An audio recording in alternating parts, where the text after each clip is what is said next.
Nehemiah 13. On that day was read from the book of Moshe in the hearing of the people, and in it was found written that an Ammonite and Moabite should not come into the assembly of Elohim forever, because they had not met the children of Israel with bread and water, and hired Balaam against them to curse them, although our Elohim turned the curse into a blessing. And it came to be, when they had heard the Torah, that they separated all the mixed multitude from Israel. And before this, Eliashib the priest, having authority over the storerooms of the house of Elohim, was a relative of Tobiah. And he had prepared for him a large room, where previously they had stored the grain offerings, the frankincense and the utensil, and the tithes of grain, the new wine and the oil, which were commanded to be given to the Levites and the singers and the gatekeepers, and the contributions for the priest. But in all this I was not in Jerusalem, for in the 32nd year of Artashasta, sovereign of Babel, I came to the sovereign, and after some days I asked leave from the sovereign to return. And I came to Jerusalem and learned of the evil which Eliashib had done for Tobiah, in preparing a room for him in the courts of the house of Elohim. And it was very displeasing to me.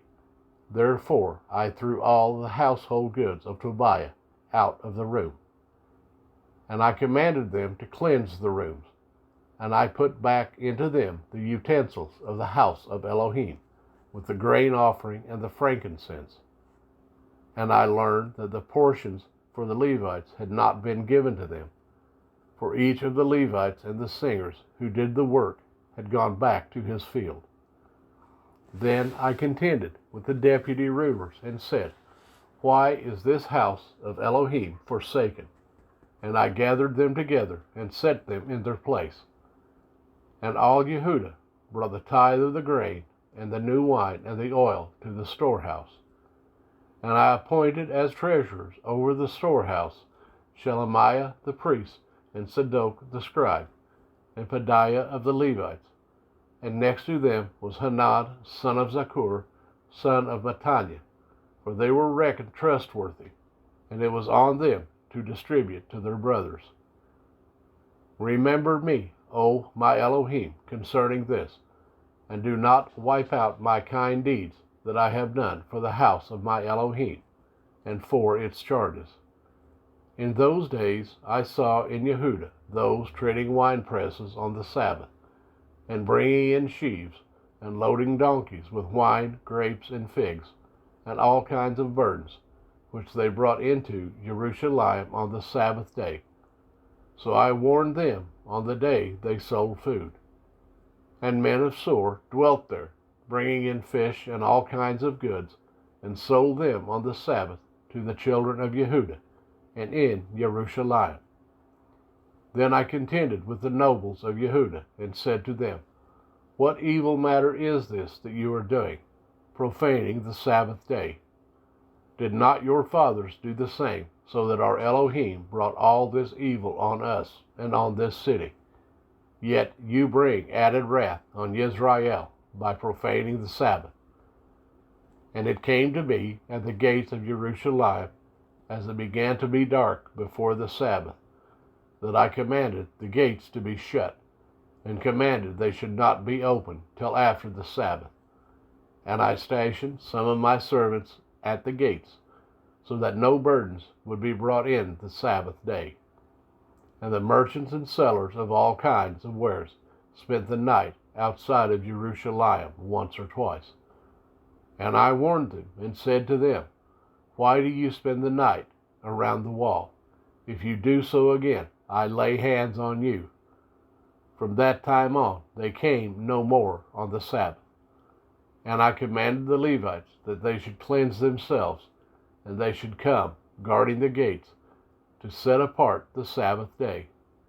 Remember me, O my Elohim, concerning this also, and pardon me according to the greatness of your kindness. In those days I also saw Yehuda, who had married women of Ashdod, Ammon, Moab, and half of their children spoke the language of Ashdod, and could not speak the language of Yehuda, but spoke according to the language of one of the other people. Then I contended with them, and cursed them, and smote some of them, and pulled out their hair, and made them swear by Elohim, saying, You do not give your daughters as wives to their sons, nor take their daughters for your sons or yourselves. Did not Shelomo, sovereign of Israel, sin because of them? Among the many nations there was no sovereign like him, who was beloved of his Elohim, and Elohim made him sovereign over all Israel. Even him foreign women caused to sin. Should we then hear of your doing all this great evil, trespassing against our Elohim by marrying foreign wives? And one of the sons of Yoyada, son of Eliashib the high priest, was the son-in-law of Sanballat the Horonite, and I drove him from me. Remember them, my Elohim, because they have defiled the priesthood and the covenant of the priesthood and of the Levites. Thus I cleansed them from all that is foreign, and I appointed duties to the priests and the Levites, each in his task, and for the wood offering and the first fruits at appointed times. Remember me, O my Elohim, for good.